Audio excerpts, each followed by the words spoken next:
Mahkamah Konstitusi cukup profesional, administrasinya sudah siap. Insya Allah proses persidangan kita akan berjalan. Kebijakan nih, aturan sampai eksekusi ada banyak di situ problem. Misalnya nanti diulang, terus jagoannya kalah, apa minta diulang lagi? Nepotisme yang membuahkan abuse of power, penyalahgunaan kekuasaan yang terkoordinasi. Agar demokrasi bisa berjalan dengan baik, maka benteng terakhirnya adalah Mahkamah Konstitusi.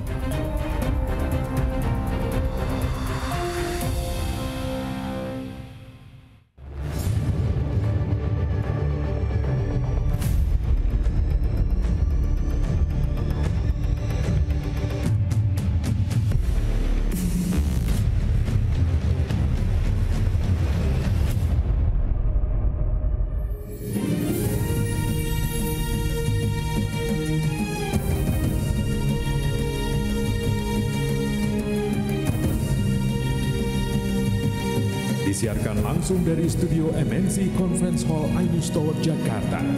Inilah Rakyat Bersuara bersama Aiman Wicaksono.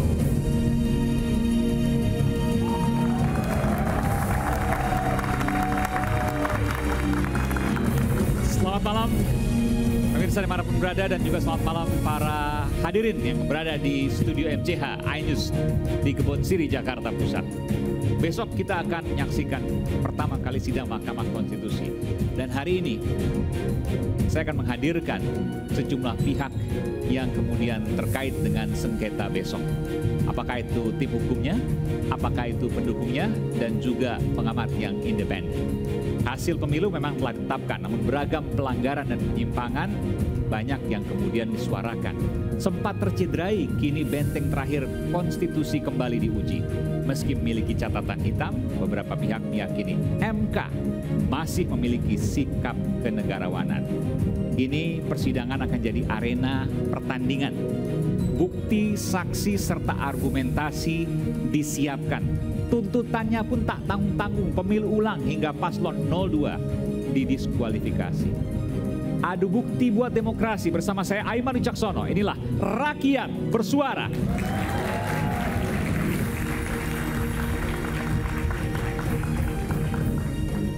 Saya minum dulu, meskipun berpuasa ya, atau kita sedang jalani ibadah puasa, tapi cairan tetap harus dijaga.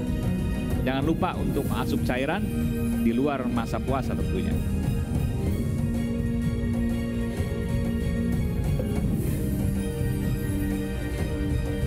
Semangat baru untuk Rakyat Bersuara, karena saya hari ini juga ditemani bukan hanya sendiri, tapi ada sejumlah narasumber saya.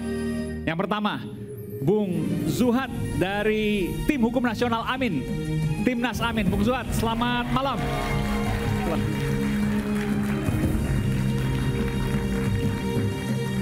Selamat datang. Udah siap untuk besok? Siap. Besok ikut sidang juga? Siap. Oke, silakan. Oh, sebelah kanan. Mohon maaf, sebelah kanan ya. Kemudian kembali hadir ke panggung Rakyat Bersuara, Muhammad Kodari, Direktur Eksekutif Indobarometer. Udah minum juga kan? Segar juga? Alhamdulillah. Biar semangatnya dan suaranya luar biasa. Kemudian pengamat politik, Direktur Lingkar Madani 5, Ray Rangkuti. Bung Ray. Luar biasa ini. Siap. Sebelah kanan, oke. Politisi yang partainya baru saja bergabung dengan pemerintahan alias jadi menteri ATR BPN tepatnya, Mbak Andi Nurpati.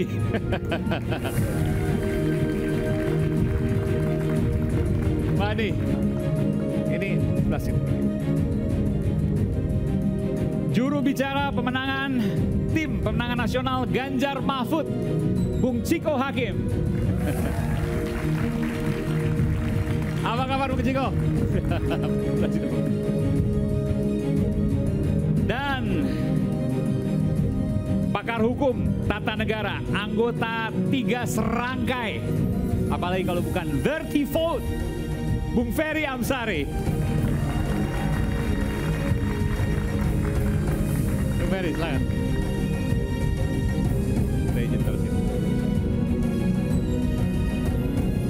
kita simak apa yang menjadi perbincangan. Saya ingin kita menyimak dulu apa yang kemudian menjadi informasi. Dan sekali lagi, besok Rabu 27 Maret 2024 sidang gugatan perselisihan hasil pemilihan umum atau PHPU akan digelar Mahkamah Konstitusi. Berikut informasi.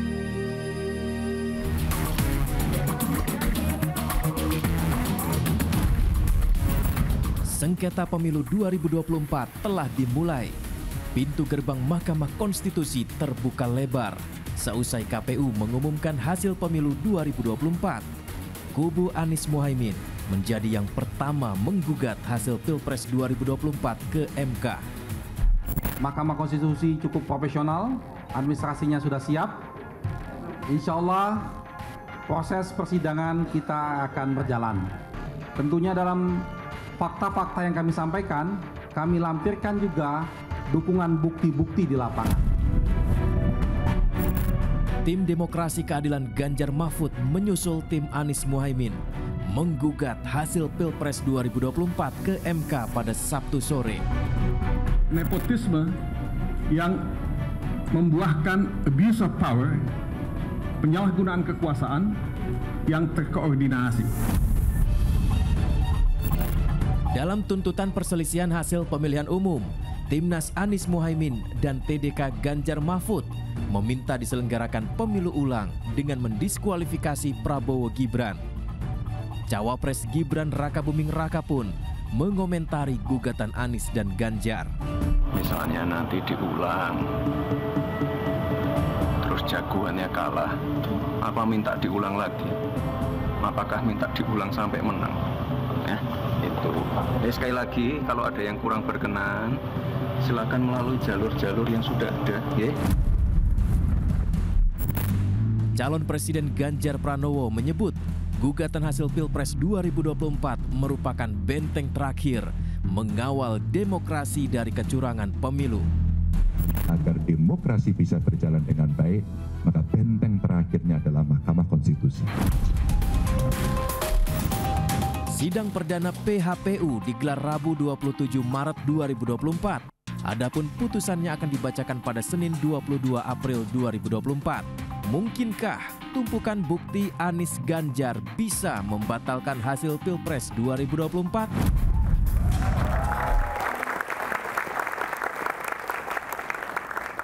Sudah bergulir ya, sudah didaftarkan dan sudah juga dari tim 02 kemudian bicara soal apa yang terjadi ya, diwakili oleh para pengacara dari masing-masing calon 01, 02, dan 03.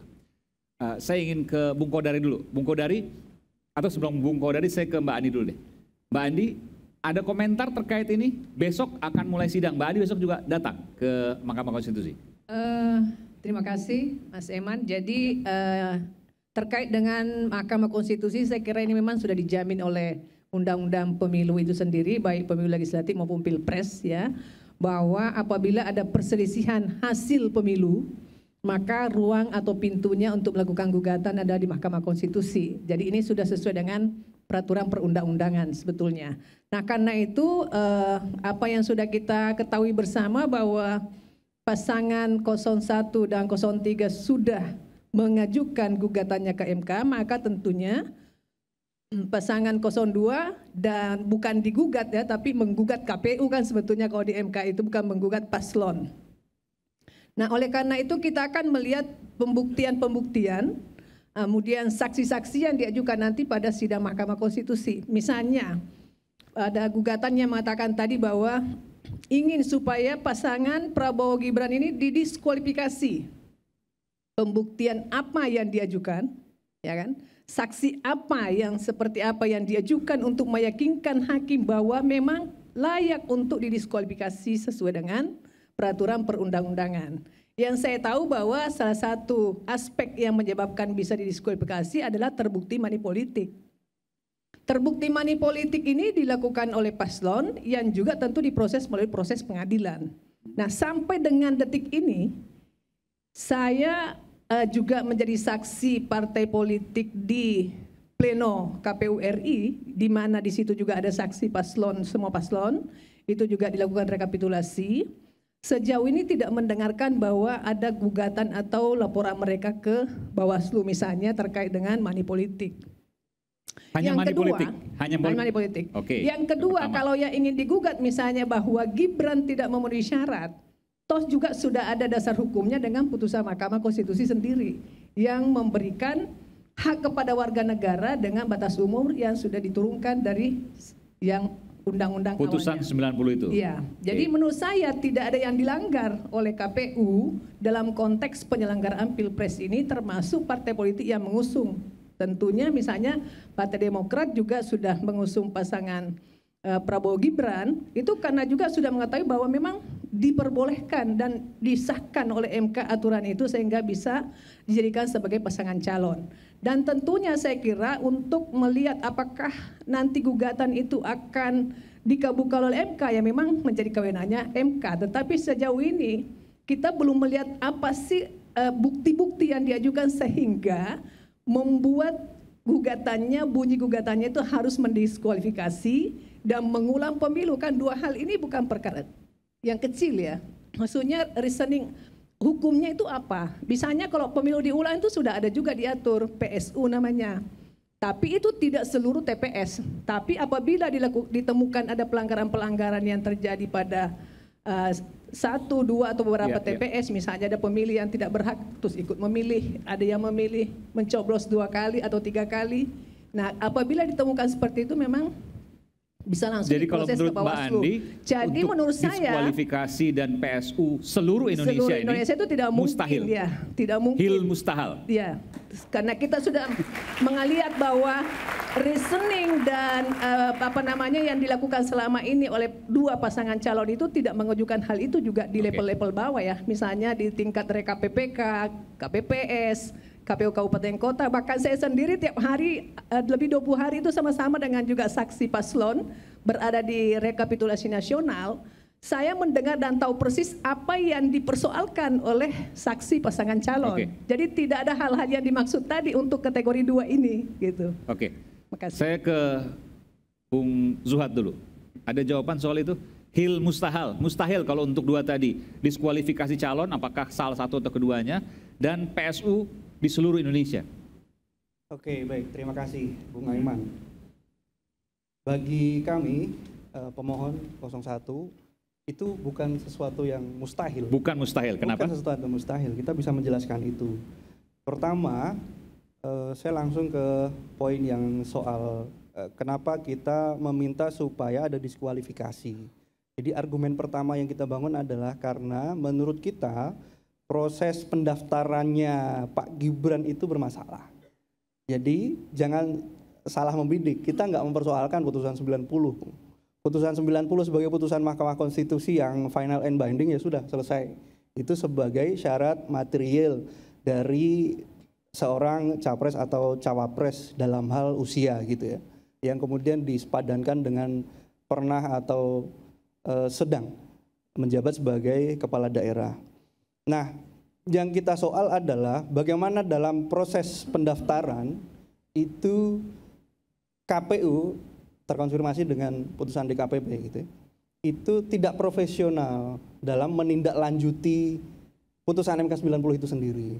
Jadi KPU begitu putusan 90 terbit, dia tidak lalu melakukan perubahan atas PKPU yang menjadi dasar pendaftaran waktu PKPU 19, tetapi justru malah mengeluarkan surat. Harusnya perubahan itu lewat? Harusnya ada perubahan PKPU dulu, Bung. Perubahan itu rapat PKPU, di antara mereka? Iya, dikonsultasikan juga ke DPR. Dikonsultasikan ke DPR, ya. Itu tidak ada? Itu tidak ada, malah justru yang pertama dilakukan oleh KPU adalah mengirimkan surat edaran, supaya seluruh peserta pemilu memedomani putusan MK 90. Nah, ini yang kita tangkap sebagai privilege yang kemudian kalau kita angkat ke atas lagi, ini ya salah satu bentuk ketidakadilan. Sebagaimana amanat yang dituliskan dalam pasal 22E Undang-Undang Dasar kita, bahwa pemilu itu kan harus dilaksanakan dengan jujur dan adil. Nah, prinsip adil ini dalam konteks pendaftaran ini menjadi seperti diabaikan. Ini muncul baru dari pertanyaan. pendaftaran ini, baru dari pendaftaran, oke. Muncul pertanyaan lalu kemudian, kan kenapa waktu itu nggak dilaporkan atau dilakukan mekanisme keberatan? Jangan salah, elemen masyarakat sipil banyak yang menyampaikan keberatan atas proses KPU itu, gitu ya. Ada beberapa yang kemudian teridentifikasi, kita cek, mengirimkan secara resmi kepada KPU keberatannya. Tetapi KPU toh abai terhadap keberatan-keberatan itu. Satu. Yang kedua, implikasinya panjang nih atas perilaku penyelenggara pemilu kita yang seperti itu, Mas Aiman. Termasuk ketika bahkan sebelum itu ada beberapa kawan-kawan yang coba melapor ke Bawaslu tentang beberapa pelanggaran gitu. Termasuk setelahnya juga. Toh ternyata tindak lanjut dari Bawaslu atas beberapa laporan teman-teman itu terbukti tidak profesional juga.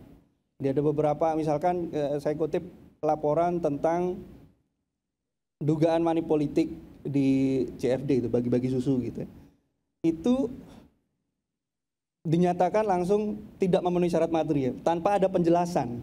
Kan apa sudah kekurangan syarat materialnya. Itu Bawaslu DKI. DKI. Iya, kita lapornya yang ke Jakarta Bawaslu RI Pusat kan pertama. sudah proses juga. Iya, tetapi kita lapor pertama kan ke Bawaslu RI. Jawabannya demikian. Lalu kasus-kasus yang lain juga sama. Ada beberapa laporan yang jawabannya sama, tidak memenuhi syarat material. Padahal kalau masih bentar. Jadi di Bawaslu RI tidak memenuhi syarat material, tapi sudah diberikan sanksi lewat Bawaslu DKI.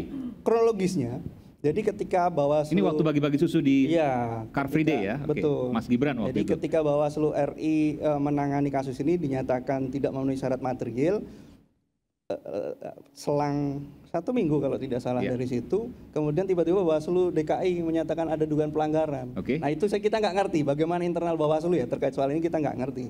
Tapi faktanya. Tapi kalau bicara di hukum kan sudah disanksi. Betul. Tetapi yang ingin saya ceritakan bagaimana tingkap Bawaslu RI tadi itu loh. Bukan soal sanksinya tadi, tapi bagaimana penyelenggara pemilu dalam hal ini Bawaslu itu menindaklanjuti laporannya itu loh. Bukan hasilnya tadi. Kasus yang lain juga sama. Beberapa kali laporan kita mengalami perlakuan yang sama. Tiba-tiba nggak diregister lalu disampaikan kita tidak memenuhi syarat material, sekali lagi tanpa diberitahu apa kekurangan syarat material itu. Nah, terhadap proses tindak lanjut laporan kita, karena kita tidak puas, ya akhirnya kita lapor DKPP. Apa yang terjadi? Ya DKPP mensangsi. Dikatakan Bawaslu tidak profesional, terbukti Bawaslu tidak profesional untuk kasus yang laporan. Iya, termasuk. Termasuk kasus yang terakhir DKPP menegur Bawaslu kasus laporan ketidaknetralan deklarasi kepala desa di GPK. Kan ada laporan itu masuk ke Bawaslu. Sama kan, ditanggapi tidak memenuhi unsur syarat material. Kemudian karena jawabannya begitu terus kita laporkan DKPP, kemarin DKPP memutuskan menegur Bawaslu. Karena menurut DKPP nggak profesional juga kerja Bawaslu ini. Artinya? Nah kemudian kan artinya akhirnya mau nggak mau terpaksa gitu kita berada pada kesimpulan bagaimana kita mempercayai penyelenggara pemilu yang seperti ini gitu ya. Untuk menangani kasus-kasus yang menurut kita kasat mata kelihatan saja itu demikian. Oke, misalkan orang mengatakan karena kewenangan Bawaslu dan DKPP ya seperti itu gitu ya. Maka untuk memenuhi rasa keadilan, mestinya kan ada institusi atau ada terobosan hukum terhadap situasi ini, Mas. Termasuk misalkan gini, ada laporan Zulhas yang tidak netral ketika bagi-bagi bansos. Ada yang laporkan itu. Zulkifli Hasan. Zulkifli Hasan. Bukan. Iya, Zulkifli Hasan ketika dia dalam satu acara mengkampanyekan kita duga mengkampanyekan 02. Kita laporkan ke Bawaslu, lalu sama bukan. Saya ralat, saya ingat. Jadi Bawaslu itu akhirnya menyatakan gini, bahwa kita lapor ke Bawaslu, ditindaklanjuti, tapi lama dan Bawaslu baru mengatakan Zulkifli Hasan terbukti melanggar peraturan, memberikan teguran. Tegurannya supaya tidak mengulang lagi. Silakan kawan-kawan cek ya di berita online, banyak gitu. Nah, kok bisa? Dan tahu nggak, Bung? Putusan itu keluar setelah masa kampanye selesai. Jadi putusan baru dikeluarkan oleh Bawaslu ketika proses kampanye selesai. Putusannya bilang menegur Zulkifli Hasan tidak mengulang lagi tindakan yang sama. Sebelum pencoblosan. Sebelum pencoblosan. tenang berarti, Pak. Nah, ini situasi-situasi begini ini kan itu tadi yang kita bilang ada situasi rasa keadilan yang menurut kita kok bolong gitu. Dan inilah yang kemudian kita jadikan salah satu argumentasi untuk masuk ke sana. Mbak Ani mau singkat saja, saya sebenarnya mau break, tapi saya berikan kesempatan Mbak Ani untuk menanggapi ini. Ya, jadi saya tanggapi sedikit begini, namanya money politik itu kan harus dibuktikan benar, ya, bahwa itu. Ini nggak sebut money politik tadi loh? Ya ada money politik kan yang dia bilang tadi kan, yang mana? bagi-bagi susu, terus yang jelas gitu ya. Jadi kalau Bawaslu Bawaslu sudah memeriksa dan tidak cukup bukti atau tidak memenuhi unsur, saya percaya itu ya, karena di undang-undang begini. Yang dimaksud dengan menggunakan money politik dan lain-lain itu kan memang namanya dilarang dalam kampanye, ya, dalam kampanye. Jadi kalau dia nggak kampanye hanya bagi-bagi itu memang kelemahan undang-undang. Gitu. Gimana Mas Iman? Saya bagi-bagi susu nih, saya nggak ngomong apa-apa. Walaupun di masa kampanye. Siapa walaupun di masa kampanye. Okay. Nggak bisa dikatakan money politik. Itu undang-undang juga yang mengatakan demikian.